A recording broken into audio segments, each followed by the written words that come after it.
si shkove të ideja Nexa Plus, cilët janë objektivat e kësaj kompanie?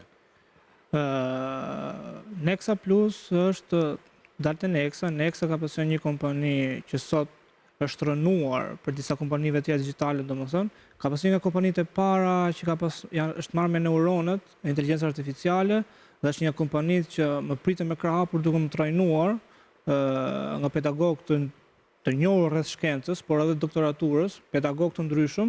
Dhe pse po i përmend këto fusha? Inteligjenca artificiale ka studiuar komplet termat dhe librat shkencor, duke bërë që të kontrolloj edhe ndjenjat e veta, edhe mos të ofendoj personat kur janë keqdashës rreth inteligjencës artificiale. Por më e bukur në të gjitha këto është që trajnimi që më ka dhënë Nexa, personalisht, nuk më ka dhënë as një shkollë në Shqipëri ose një shkollë jashtë, por nuk di çfarë të them, i falenderoj. Ata nuk din shqip, të them drejtën, janë Ukrainës, të gjithë si grup, por sinqerisht i falenderoj që më kanë pritur me krah hapur, edhe më kanë bërë këta që jam dhe më kanë zhvilluar një talent që unë se dija që e kisha brenda vetes, të them drejtën. Ju jeni marrë dhe me avatarët, apo avatarët e inteligjencës artificiale, të cilët flasin shqip. Regjia do mundsoj shfaqjen e këtyre angazhimet në ekran, po i shohim. Cili është roli yt në këtë që po shohim? Tani, roli im te kjo është gjithë developer i kësaj. Unë duhet të vazhdoj një zhvillim që Nexa ka lënë përgjys. Do të vazhdoj atë pjesën e VR-it që njerëzit të kenë mundësinë. Thuaj më shqip, do më më shqip, pjesën virtuale të gjërave që nuk ekzistojnë, por si ne flasim me Skype ose në telefon, unë kam dëshirë që të sjell të mundur që të jetë nëpërmjet një syze, ose syze VR, domethënë ato syze që gjithë njerëzit i kanë parë, ose syze shumë të thjeshta, si këto që unë kam në dorë.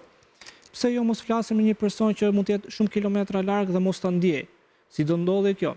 Nexa ka vetë si kompani ka patur një ideologji që njerëzit do arrin ato niveli që do vendosin disa doreza me neurone të ndryshme, që do kenë mundësi ta ndjejnë personin me njëri tjetrin. Po si do ndodhte kjo? Komplet kjo është një inteligjencë tepër zhvilluar, një teknologji tepër zhvilluar për ne si jemi që njerëz, për ne humanoidët që jemi, për ne. Këta janë robot, po themi real, apo ky është një konfigurim? Ky është koncept. Ky është një koncept që do ndodhi shumë shpejt në Shqipëri. Ky është një koncept që është unë jam duke punuar për këtë koncepti, që do të jemi pari në Shqipëri që do sjell robotë që të flasin gjuhën shqip shumë tepër, më tepër se natyralen. Ndoshta ky është një angazhim i madh i yti kombëtar, por ama që është i kushtueshëm, ndoshta nuk do ketë tregun që shqiptarë që flasin shqip mund të jenë 10 miliona, apo mund të jenë aq ose të përfshim shqiptarë të Turqisë. Shiko ku do na ndihmonte kjo pjesa e teknologjisë. Kjo pjesë e teknologjisë do na ndihmonte shumë në pjesën e doktoraturës, në pjesën mësimore, në pjesën e psikologjisë, pasi e dim që shumë njerëz. Do kishte treg?